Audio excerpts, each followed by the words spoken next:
Gente, Donald Trump acabou de confirmar, é muito sério, eu vou trazer essa informação nos detalhes para vocês.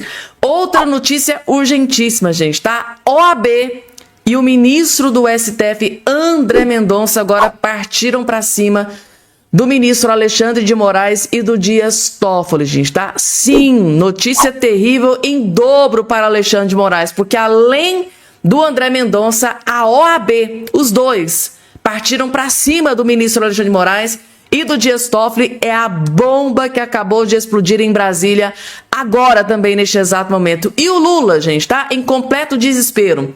Lula, desnorteado, desesperado, discutiu com o jornalista da Rede Globo após o jornalista fazer uma pergunta polêmica.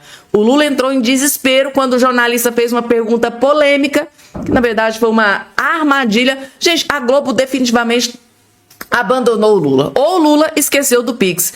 Vou trazer aqui essa discussão ao vivo, briga feia.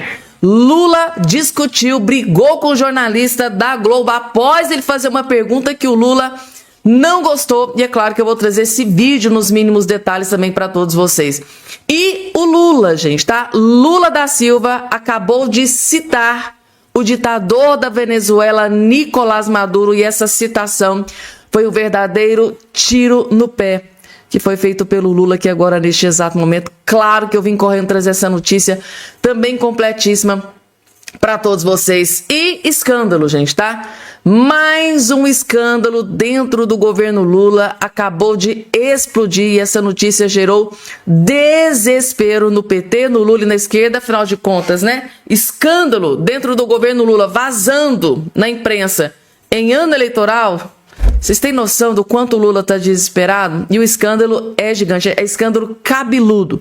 Claro que eu vou trazer também essa informação para vocês. Claro, além dessas outras várias informações, rapidamente, só não esqueçam de se inscrever. Para se inscrever aqui embaixo, aqui, ó, gente, é só você olhar aqui embaixo, aqui, ó, no seu vídeo, vai ter aí a palavrinha chamada inscreva-se, inscrever-se. Você vai fazer isso aqui, ó, clicar em cima, lembrando que é gratuito, você não paga absolutamente nada para estar inscrito aqui no nosso canal. Se você está caindo aqui de paraquedas pela primeira vez, seja muito bem-vindo. Aqui, um cidadão bem informado jamais será escravizado. Esse é o lema aqui do nosso canal. Todo dia notícia atualizadíssima para todos vocês. Estão prontos, gente, tá? Estão preparados? Porque logo de cara, deixa eu trazer aqui. É essa que está aqui agora na sua tela, gente, tá? Sim, André Mendonça, indicado pelo presidente Bolsonaro, tá? Pegou essa relatoria do escândalo do caso Márcia e foi com os dois pés no peito do ministro Alexandre de Moraes e do Dias Toffoli, mas assim, sem dó e nem pena, foi uma voadora. O homem tá mostrando para que veio, o gigante acordou e tá aqui na CNN, ó. CPI do crime organizado, quero ouvir Toffoli e Moraes. Fabiana, onde o André Mendonça entra em tudo isso? Assistam que vocês vão entender, gente, tá? Assistam, só assistam. A CPI do crime organizado do Senado também deve analisar pedidos, né, agora para depoimentos dos ministros Dias Toffoli e Alexandre de Moraes sobre o caso do Banco Master. Explica melhor isso pra gente. É isso, Débora. E por falar em Banco Master também, seguindo esse escopo da investigação, a CPI, que é a Comissão Parlamentar de Inquérito no Senado Federal, que trata de crime organizado, vai analisar na terça-feira convites e convocações. É diferente, importante destacar isso. Convocação, a pessoa é obrigada a comparecer para dar informações aos parlamentares. Então, os senadores vão analisar e votar a convocações e convites para o ministro Alexandre de Moraes, do Supremo Tribunal Federal, para o ministro Dias Toffoli, que é o ex-relator do caso e saiu do caso Master no Supremo Tribunal Federal, mas também há outros nomes na lista. Por exemplo, 2 irmãos do ministro Dias Toffoli estão na lista também de análises para convocações e convites por conta de um resort no Paraná, o resort Itaiaiá, que está envolvido nas investigações, está sendo citado por conta de uma venda desse resort para um fundo de investimentos do Daniel Vorcaro, ex-dono do Banco Master, antes do banco ser liquidado. Outro nome também que está dentro dessa lista de apresentações do Senado, principalmente da parte da oposição ao governo, é da mulher do Alexandre de Moraes, o ministro, a Viviane Barces de Moraes, por conta do contrato dela com o Banco Master de 129 milhões de reais. Os senadores querem algumas explicações. Por que esse contrato foi feito e qual seria o papel da mulher esposa do ministro Alexandre de Moraes em todo esse caso do Banco Master em frente aos órgãos. Então, tudo isso a partir de terça-feira a gente também vai analisar, vai acompanhar para saber o que vem a partir dessa semana muito agitada. A gente vai trazer tudo aqui na programação da CNN Brasil. Débora, a gente não pode perder nenhum detalhe. Não, a gente está de olho em tudo que está acontecendo. Jornalista da CNN, a gente está de olho em absolutamente tudo. Inclusive, gente, tá? Recebemos aqui a informação, deixa eu colocar aqui agora aqui na tela para vocês. Vejam só, gente, tá? André Mendonça se reúne com a Polícia Federal para discutir próximos passos do escândalo do caso Master, gente, tá? E a informação que a gente tem de bastidor é que o ministro Alexandre de Moraes e o Dias Toffoli estão desesperados. Em especial, o ministro Alexandre de Moraes. Por quê, gente, tá?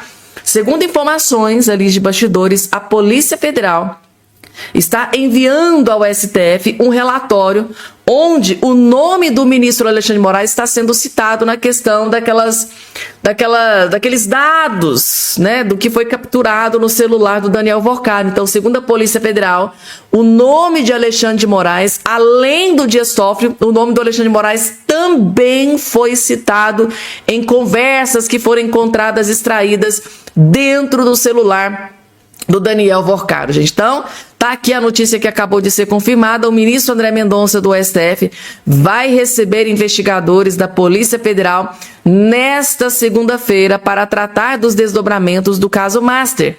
Será a segunda reunião entre Mendonça e a PF desde que o ministro assumiu a relatoria no caso em 12 de fevereiro no lugar de Dias Toffoli, ou seja, esta é a segunda reunião.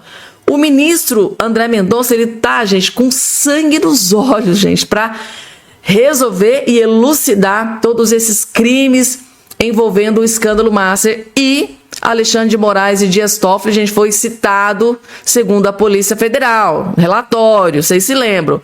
Segundo a coluna, né, da Manuela Alcântara no portal Metrópolis, o encontro será presencial. Os agentes apresentarão ao André Mendonça um relatório detalhado das apurações, além de um panorama ponto a ponto para subsidiar a definição dos próximos encaminhamentos, gente, tá? Então aí, à frente do processo, o André Mendonça autorizou a PF, a Polícia Federal, tá, a seguir o fluxo ordinário de perícia na análise de cerca de 100 dispositivos eletrônicos apreendidos na Operação Compliance Zero, que investiga supostos esquemas de fraudes e...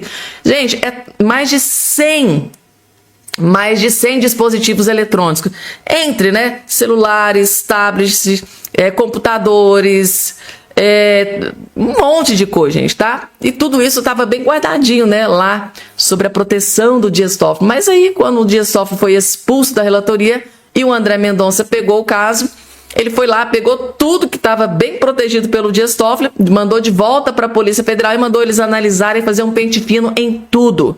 Ele quer saber de tudo que estava ali naqueles mais de 100 dispositivos que foram apreendidos pela Polícia Federal. Ou seja, né, gente, tá? Chegou metendo o pé na porta, uma voadora, sentando o pé no peito do ministro Alexandre de Moraes Dias Toffoli, quer investigar, quer revelar tudo para o Brasil, gente, tá? Que bomba gigante essa que foi revelada. E agora, gente... Jornalista da Globo fez pergunta que o Lula não gostou. O Lula não gostou e discutiu com o jornalista da Globo, gente, tá? Que barraco foi esse aqui? Lula e repórter da Globo discutem ao vivo após pergunta polêmica. Sim, o jornalista fez uma pergunta polêmica pro Lula. O Lula é assim, né? Tem alguns tipos de pergunta que você não pode fazer. O cara fica furioso, fica revoltado.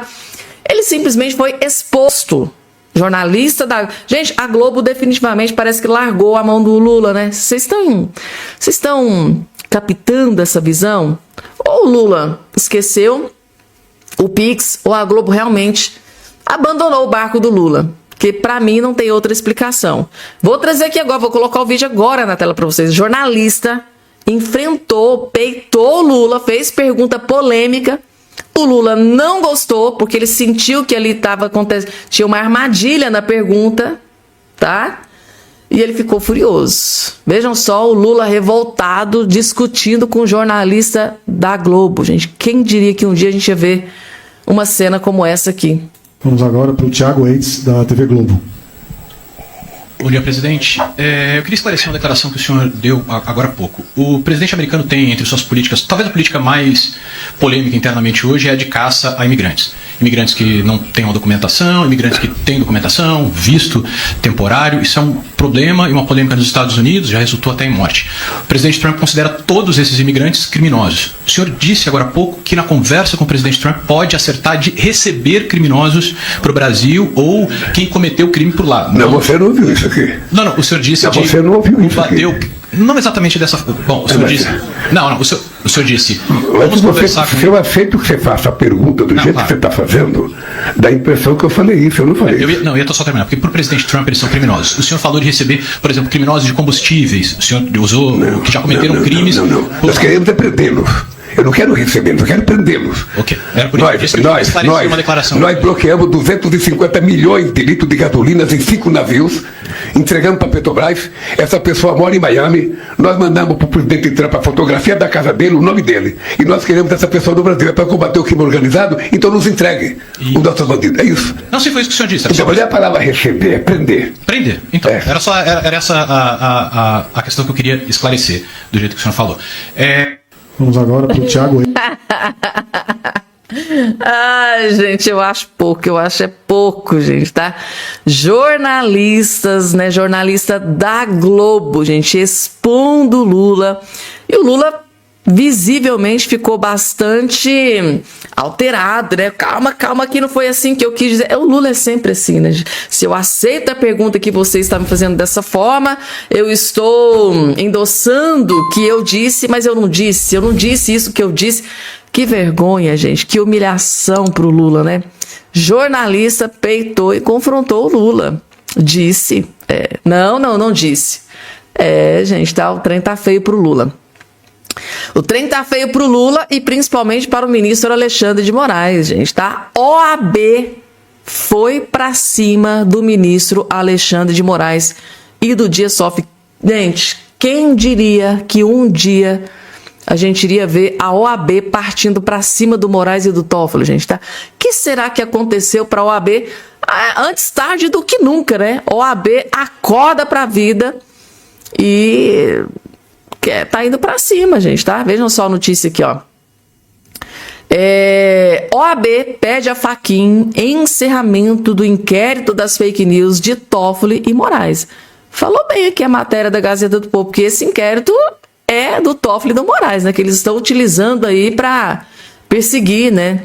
Agora, não só os aliados do Bolsonaro, mas agora perseguir até a própria imprensa. E a Globo e a OAB também não tá gostando disso, não. A Ordem dos Advogados do Brasil pediu, né, nesta segunda-feira, ao presidente Edson Fachin, do STF, né, o encerramento do chamado inquérito das fake news, aberto em 2019 e que já se estende por quase 7 anos, reacendendo o debate sobre os limites constitucionais das investigações conduzidas pela própria Corte. O inquérito foi instaurado em março daquele ano pelo então presidente do STF, Dias Toffoli. Naquela época ele era presidente do STF. E ele foi lá e escolheu a dedo o ministro Alexandre de Moraes como relator, com base em interpretação do regimento interno da Corte, para apurar crimes contra seus próprios ministros. Desde então, a investigação tem sido alvo de críticas por juristas e entidades que questionam sua duração e formato. O pedido da OAB ocorre após Moraes determinar uma operação de busca e apreensão dentro do inquérito das fake news, que teve como alvo servidores da Receita Federal, suspeitos de acessar e vazar dados sigilosos ligados a familiares de ministros do STF. Olha só que a OAB indo para cima do STF, do Moraes, Edson Fachin, Dias Toffoli, sejam adotadas providências voltadas à conclusão dos chamados inquéritos da natureza perpétua, em especial aqueles que, por sucessivos alargamentos de escopo e prolongamento temporal, deixam de ostentar delimitação material e temporal suficiente e precisa, bem como que não haja instauração de novos procedimentos como essa Mesma informação específica e definitiva. Então, assim, a OAB está pedindo que eles coloquem fim no inquérito das fake news e que não ousem abrir outro igual. Tipo assim, trocando 6 por meia dúzia. Ah, vocês querem que finalize isso aqui? Então tá, vamos finalizar o inquérito das fake news. Aí, no dia seguinte, eles vão lá e abrem outro inquérito, parecido com o inquérito das fake news.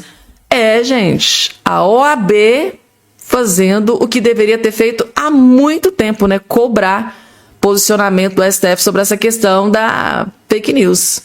Pena que a OAB não acordou há tempos atrás, há anos atrás, né? Quando muita gente aí estava sendo perseguida, principalmente apoiadores do Bolsonaro, aliados do Bolsonaro, parlamentares de direita.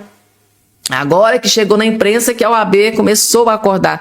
Será que alguma imprensa aí está pressionando a OAB? Porque para a OAB ter tomado essa decisão aqui, é que o trem, será que partiu de alguma pressão?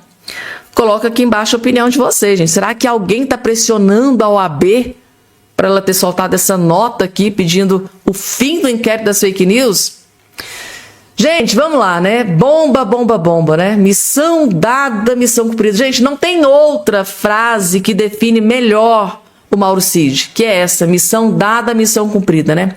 Após fechar acordo com a Polícia Federal, entregar, delatar todo mundo, parece que o seu prêmio chegou, né? Depois de ter infernizado, né? Depois de ter delatado, entregado muita gente, ter sido conivente com a prisão injusta do Felipe Martins, ter delatado, né, o Bolsonaro, os generais. Gente, ele fez o que todos eles queriam, né? Que o sistema queria. Agora chegou a hora da bonificação, da gratificação, né? Chegou a hora do prêmio. Exército oficializa a aposentadoria de Mauro Cid a partir de 2 de março. Gente. Missão dada, missão cumprida. Você fez o que tinha que ter feito, né? Graças a você a gente conseguiu ferrar e lascar com a vida do Bolsonaro e dos aliados.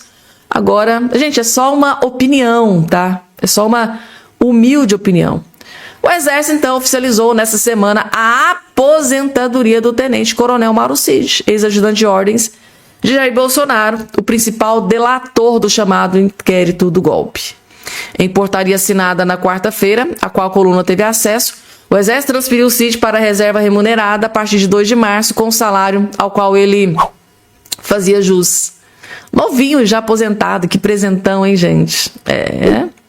A portaria em que o ex-ajudante de ordens é transferido para a reserva foi assinada pelo general da brigada Luiz Duarte Figueiredo Neto, atual diretor da assistência e tal. A transferência ocorre após o militar pedir aposentadoria antecipada em agosto, né, pouco antes de ser condenado no inquérito do golpe.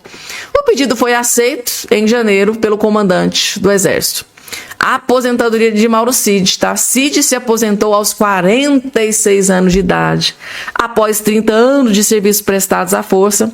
Como foi para a reserva antes do período, receberá salário proporcional de R$16 mil líquidos. R$16 mil todo mês. Ele já se aposentou aos 46 anos de idade. Tá aí.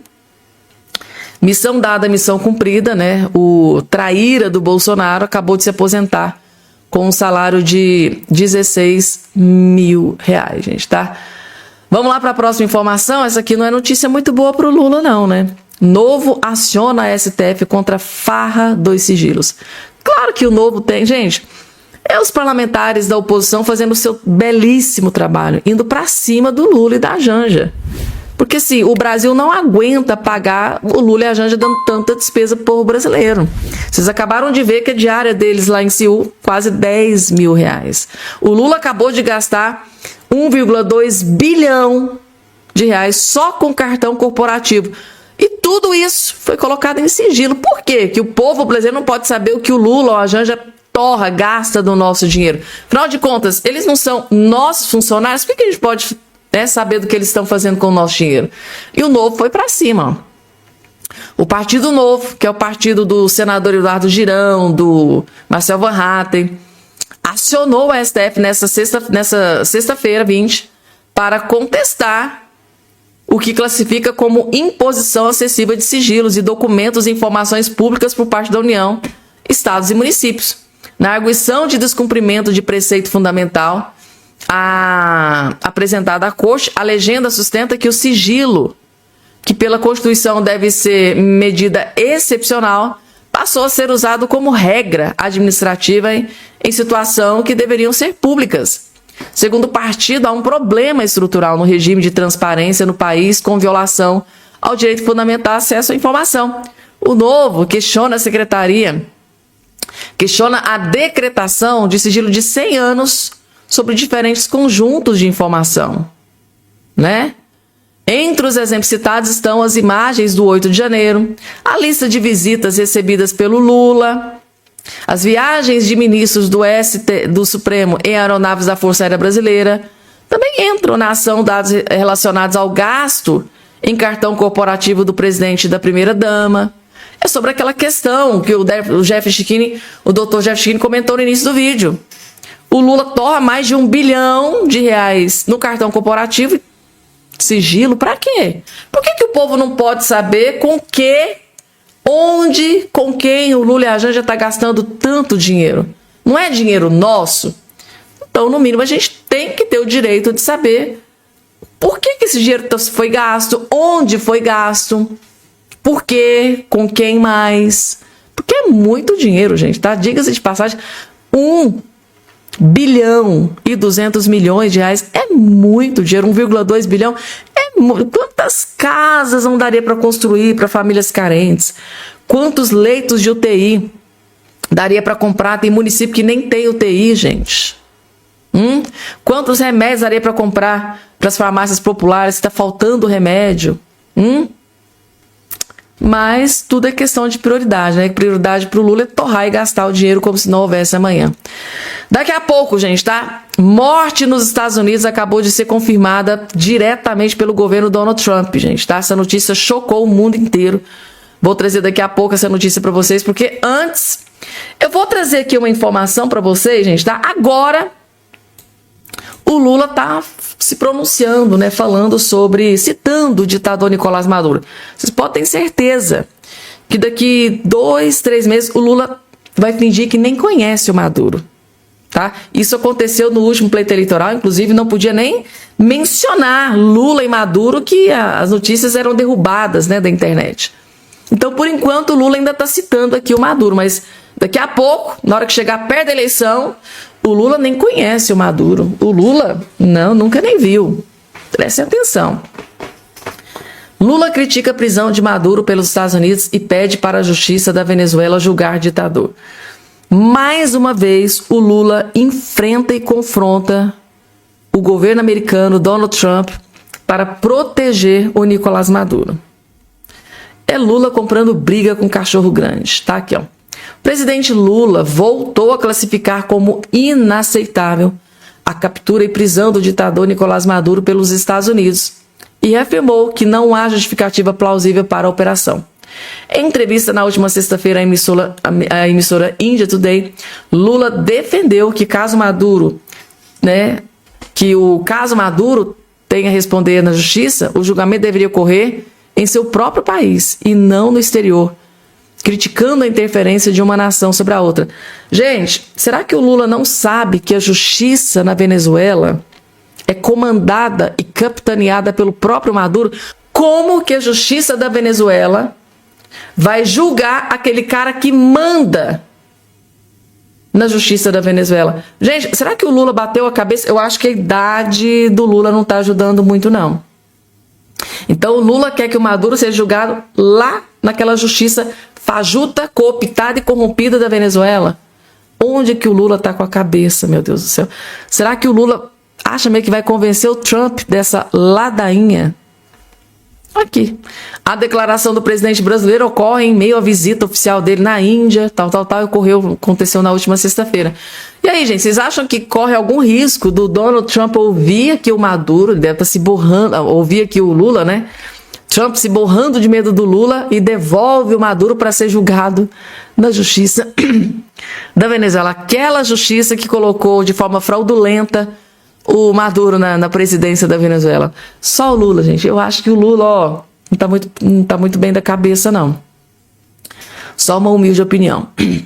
E agora, gente, morte nos Estados Unidos foi confirmada após um homem tentar invadir a casa de Donald Trump nos Estados Unidos. A informação está aqui, violência política. Homem armado é morto a tiros ao tentar invadir a casa de Donald Trump. O que acontece? Eles, na iminência de um novo atentado, de um novo ataque a Donald Trump, eles cortaram o mal pela raiz, gente, tá? Parece que eles tentaram novamente. Parece que tentaram assassinar o Donald Trump mais uma vez. A violência política nos Estados Unidos ganhou mais um capítulo na madrugada deste último domingo. Um homem armado foi morto por agentes do serviço secreto após tentar invadir Mar-a-Lago, a residência do presidente Donald Trump em Palm Beach, na Flórida. O incidente ocorreu por volta das 1h30, quando o suspeito, um homem de cerca de 20 anos, vindo da Califórnia do Norte, aproveitou a abertura do portão norte, da propriedade, causada pela saída de um veículo, para tentar entrar no complexo. Ele carregava uma espingarda e um galão de combustível. Os familiares do invasor haviam registrado seu desaparecimento dias antes. Investigações preliminares indicam que ele adquiriu a arma durante o trajeto em direção ao sul do país. Confrontado por 2 agentes do serviço secreto e um xerife do condado de Palm Beach, o homem recebeu ordens para largar os objetos. Ele abandonou o galão, mas apontou a arma contra os agentes, que reagiram na hora, impedindo o ataque. Nenhum policial civil foi ferido. Trump e a primeira-dama Melania não estavam em Mar-a-Lago no momento da invasão. O FBI e o Serviço Secreto agora trabalham em um perfil psicológico do invasor para determinar suas motivações, já que ele não era conhecido pelas autoridades policiais até o momento. Então, por reação, ele mirou os policiais, a polícia, no FBI, e na hora ele foi abatido, ele foi eliminado na hora, gente. Lá nos Estados Unidos é assim. Se um bandido, um criminoso, gente, peita, é caixão na certa. Acho que esse não sabia dessa informação. Tá aí, gente, tá? Informação confirmada direto dos Estados Unidos.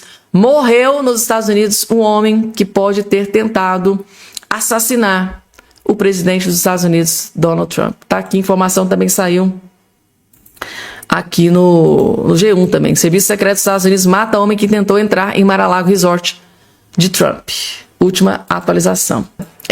Com certeza, gente, isso aqui é uma notícia que você não vai ver passando num jornal nacional ou num Fantástico da vida, Se fosse no caso do Bolsonaro, estaria ganhando 20 minutos no Jornal Nacional ou no Fantástico. Mas como é do Lula, eles vão tentar esconder. Mas tem euzinha, Fabiana Cardoso, tem o Dr. Jeffrey Giquini para explodir para o Brasil inteiro o câncer, o desastre, a podridão que é o Lula para o Brasil. E isso aqui, gente, saindo na imprensa, saindo na internet.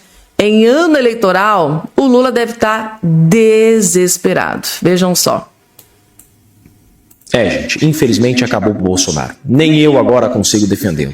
Bolsonaro está indefensável e acabado. Descobriram que ele gastou 1,2 bi no cartão corporativo. Imaginem só, se essa fosse a notícia do Bolsonaro, só que não foi o Bolsonaro que gastou 1,2 bi no cartão corporativo, foi o Lula. Só que o Lula pode, 500 milhões por ano o Lula gastou no seu mandato em cartão corporativo. E diz que as principais despesas são com iFood e até material de construção. Material de construção? Lula está construindo uma casa por cidade para Janja? E o pior de tudo, além disso não ser um problema para a AGU, para a PGR, Lula colocou ainda todos esses gastos em sigilos por 100 anos. Fique imaginando se fosse o Bolsonaro, hein, gente? Estaria inelegível para o resto da vida, porque isso é sim improbidade administrativa por rasgar o dinheiro público. Como o cara consegue gastar 1,2 bi no cartão corporativo? Imagine só, brasileiros, você gastar 500 milhões num ano no teu cartão de crédito. Nem limite para isso o banco te daria, não tenham dúvida disso. Mas o Lula conseguiu gastar 1,2 bi em 3 anos de mandato. Gente, isso é motivo mais do que suficiente para impeachment, com toda certeza. Isso gente, é. tá? Isso é motivo mais que suficiente para impeachment, né, gente? Eu fico pensando como é que fica a cara deslavada daqueles eleitores de esquerda que acreditaram naquelas lorotas, nas incansáveis promessas e lorotas, nas mentiras do Lula, né? Quando lá, durante a campanha, enfrentando o Bolsonaro, ele batia no peito e afirmava que ia acabar. Me votem em mim, me coloquem na presidência que eu vou acabar com o sigilo de 100 anos. Quem aí não se lembra daquela lorota do Lula? Pois é, a galera, né, da canhota que fizeram L, votou no Lula acreditando nessa lorota, nessa mentira, e o resultado tá aí. 1,2 bilhão de reais, isso é tudo dinheiro nosso, gente, tá? Do nosso imposto, que deveria estar indo, né, para saúde, para educação, infraestrutura, segurança pública, que o Lula tá se lixando, mas é tudo questão de prioridade, né, gente, tá? Só no cartão corporativo. E olhem que essa esquerdalhada do Lula, os cupinchas, né, do Lula, eles viviam detonando o Bolsonaro, né, com o cartão corporativo. Aí o Lula ganha a eleição, né, gente, tá? Por incrível que pareça, eu não sei como que ele venceu. Talvez as mentiras e lorotas, né? Então aí ele foi lá e fez 1 zilhão de vezes, né? Gastou 1 zilhão de vezes mais do que o Bolsonaro. Então, façam o que eu digo, mas não façam o que eu faço, né? Ou seja, criticou o Bolsonaro, né, intensamente, incansavelmente, e agora ele vem e faz 1 zilhão de vezes pior, gente, tá? É isso que é o Lula. É um verdadeiro câncer para o Brasil e ainda, lamentavelmente, tem gente que ainda tem coragem de votar no Lula no próximo pleito. Tá aqui, gente, tá? Ah, Fabiana, mas será que isso é verdade, que isso tá acontecendo? Gente, saiu aqui no Poder 360, tá? Só isso aqui, ó. Hotel onde Janja está em Seul cobra até 7.625 por dia. Ou seja, hotel onde Lula e Janja, né? Parece que a Janja já está lá e está aguardando o Lula, não sei.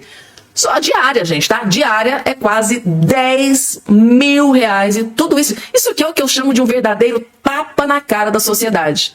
Lula e Janja torrando basicamente o dinheiro do contribuinte como se não houvesse amanhã, porque eu acho que ele sabe que vai perder a próxima eleição para o Flávio Bolsonaro e tá torrando, gastando dinheiro como se não houvesse amanhã, dando essa vida de luxo para Janja, tá? O hotel onde a primeira-dama Janja está hospedada em Seul, na Coreia do Sul, cobra uma diária de até R$ 7.625. O valor corresponde a uma suíte com 2 ambientes, 76 metros quadrados. Segundo o site do Hotel Lotte Seul, a diária do quarto mais barato da torre principal é de 1.750. Então é isso, gente, tá? É o Lula e a Janja sem a menor empatia pelo dinheiro do povo, pelo dinheiro do contribuinte, torrando como se não houvesse o amanhã. E como é que fica, né, a cara dos eleitores do Lula quando assistem, ver uma notícia como essa aqui? Na grande maioria, gente, tá? Esses eleitores do Lula estão aí também na fila, precisando fazer alguma ressonância, alguma cirurgia, né, algum atendimento aí. Tá esperando há meses, muitos esperando até anos, mas é porque o governo não tem dinheiro para injetar na saúde, mas dinheiro para pagar quase 10 mil de diária para Janja. Ah, isso aí o Lula tem dinheiro, mas tem e muito.